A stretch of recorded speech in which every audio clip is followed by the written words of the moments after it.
Bom dia, oitavo ano.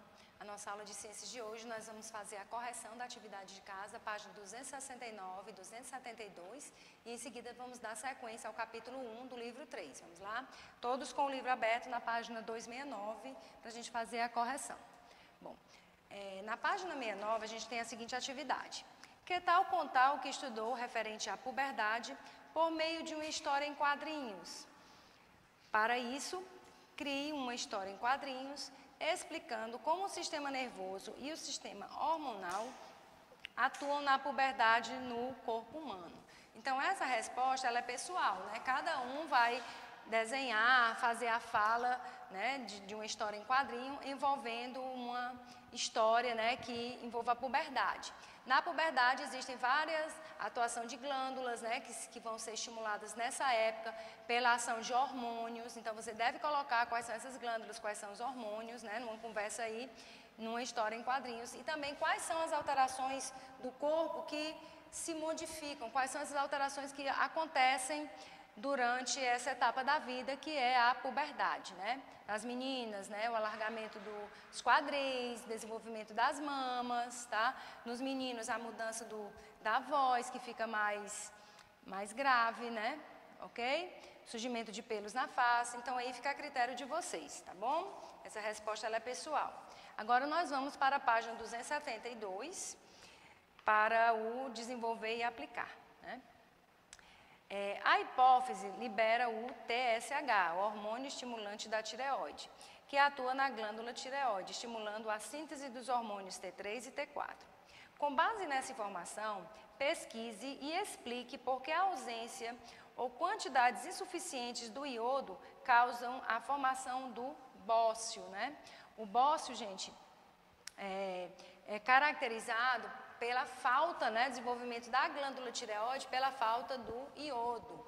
O iodo que está presente no sal de cozinha, né, ele foi adicionado ao sal de cozinha para suprir essa carência do iodo na alimentação de muitas pessoas, né? Dessa forma, a glândula tireoide ela consegue produzir, né, a quantidade suficiente de hormônios T3 e T4.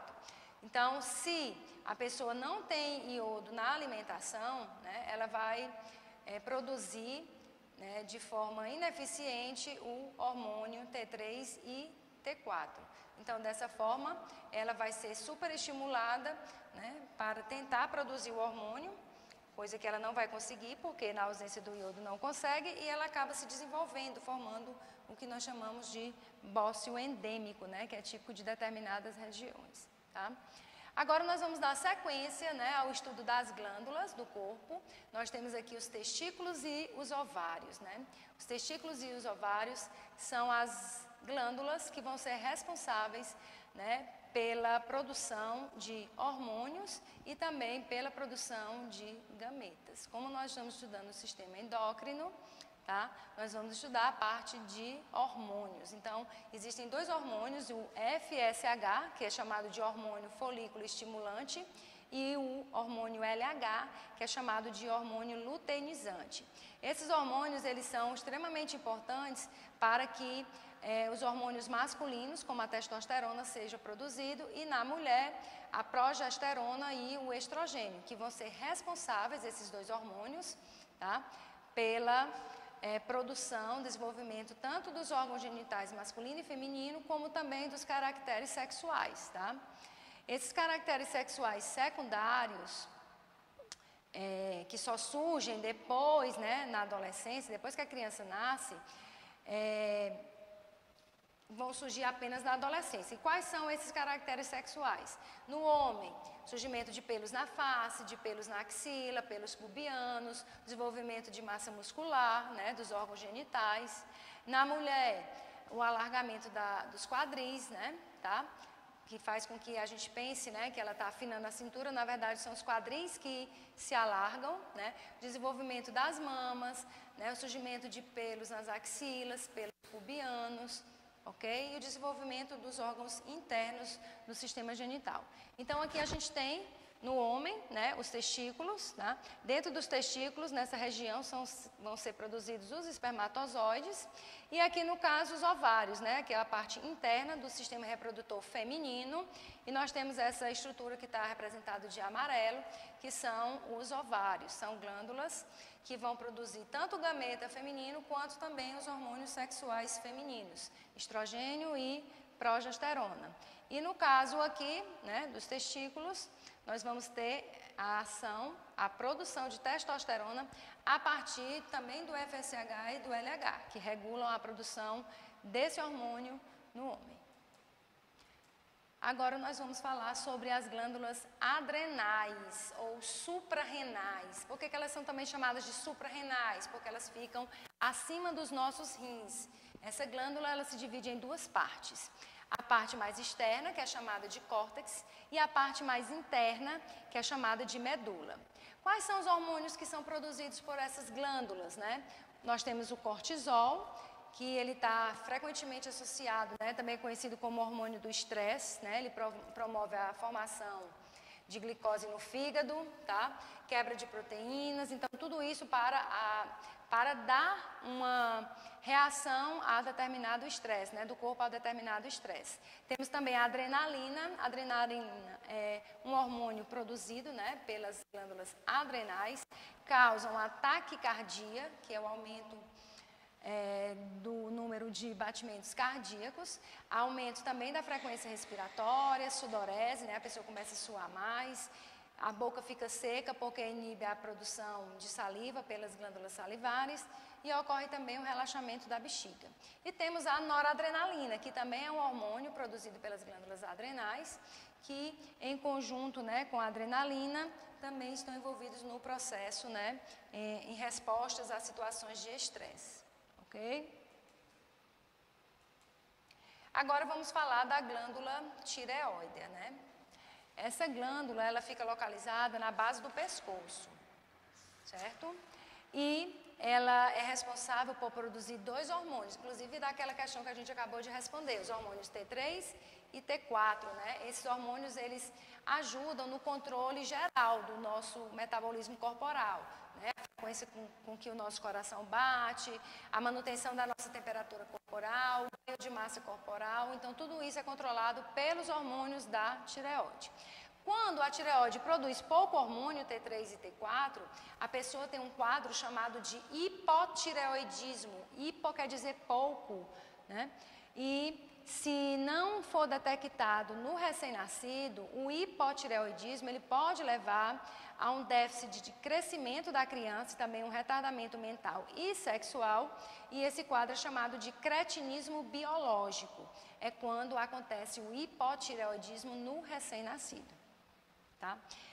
A carência do iodo, né, provoca o desenvolvimento da glândula tireoide, né, quadro conhecido como bócio endêmico, a gente vai já mostrar, e a produção em excesso dos hormônios T3 e T4 da tireoide, a gente chama de hipertireoidismo. Hiper quer dizer muito, né? A glândula tireoide ela produz hormônio a mais do que necessário. Então, nesse caso, a pessoa que tem o hipertireoidismo, ela tem um metabolismo muito acelerado, enquanto que a pessoa que tem o hipotireoidismo tem um metabolismo muito lento.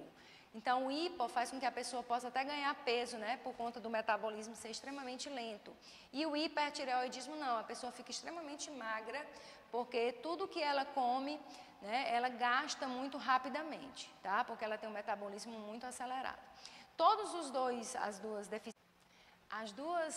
Os dois quadros aqui relativos à glândula tireoide, ou seja, a sua deficiência e o seu excesso, né, o hipotireoidismo e o hipertireoidismo, existe um tratamento. A pessoa tem que tomar a medicação para que os hormônios, né, fiquem na taxa adequada, né, para que a pessoa possa produzir os hormônios T3 e T4 nos níveis normais, tá bom? Aqui a gente tem o cretinismo, que é quando acontece o hipotireoidismo na infância, né, logo no recém-nascido, quando ele não é detectado, isso pode comprometer o crescimento e o desenvolvimento do sistema nervoso, né, podendo ocasionar um retardamento mental na criança. Temos aqui o hipertireoidismo, né, aqui essas pessoas elas têm um metabolismo muito acelerado, né? A glândula produz hormônios demais e isso faz com que elas fiquem com esse aspecto assustadas, né? Como se as órbitas oculares ficassem mais sacadas da face, tá? Então tem que tomar medicação para que isso não aconteça, ok? Aqui nós temos o bócio endêmico, né? Que é o desenvolvimento da glândula tireoide, gente, que ela era bem pequenininha aqui, ó, o tamanho dessa glândula. E ali também, tá? O bócio que é causado pela falta do iodo na alimentação. Agora vamos falar sobre o pâncreas, que também é uma glândula, né, que produz dois hormônios muito importantes que estão relacionados com o controle da taxa de açúcar no nosso sangue, a insulina e o glucagon. Existem células beta do pâncreas que vão produzir a insulina e existem células alfa do pâncreas que vão produzir o hormônio glucagon, né? Qual é a função da insulina, né? A insulina, ela promove a entrada de glicose nas nossas células, né? Quando os níveis de glicose estão altos, ou seja, quando você se alimenta, né? Você come um carboidrato, esse carboidrato ele vai ser absorvido na forma de glicose lá no seu sangue, né? E aí o pâncreas começa, depois que você se alimenta, a produzir insulina para retirar essa glicose do sangue e fazer com que essa glicose ela entre nas nossas células para obtermos energia. Já o glucagon, ele acontece quando você não se alimenta. O pâncreas, ele precisa, né? Ele sente a falta, né? Os níveis de glicose muito baixos no seu sangue e aí o pâncreas dá ordem para as células alfa do pâncreas produzirem o hormônio glucagon.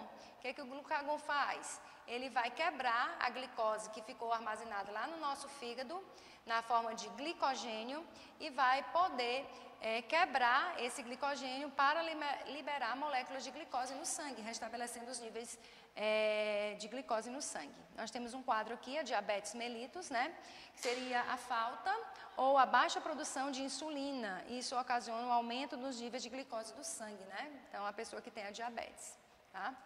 Temos dois tipos de diabetes, tá, gente? A diabetes do tipo 1 e a do tipo 2. A do tipo 1 acontece quando o pâncreas ele não é capaz de produzir a insulina em quantidade suficiente, tá?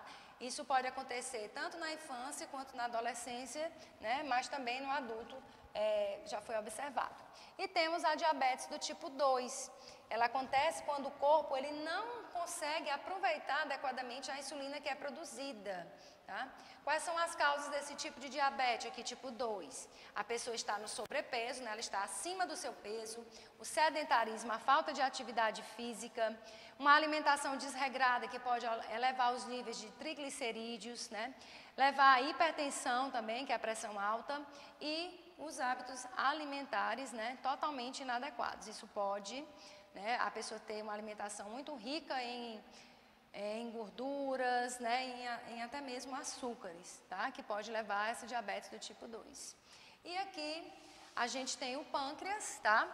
E o pâncreas, esse órgão aqui, ele fica aqui perto, né, por trás do estômago, tá certo? Pertinho aqui do intestino, esse aqui é o intestino delgado. E esse órgão, ele é importante, por quê? Porque o pâncreas é uma glândula mista. Tá? Existe a sua parte que produz o suco pancreático, que vai atuar na digestão, e existe essa parte que a gente acabou de falar, da produção de dois hormônios super importantes, que são a insulina e o glucagon, tá? Que controla os níveis de açúcares do nosso sangue, ok? Então, gente, a nossa aula de ciências de hoje vai ficando por aqui, a atividade de casa vai na agenda complementar. Eu espero que não deixe, né, acumular conteúdo, tá bom? E a gente se vê na próxima semana. Tchau, tchau, pessoal.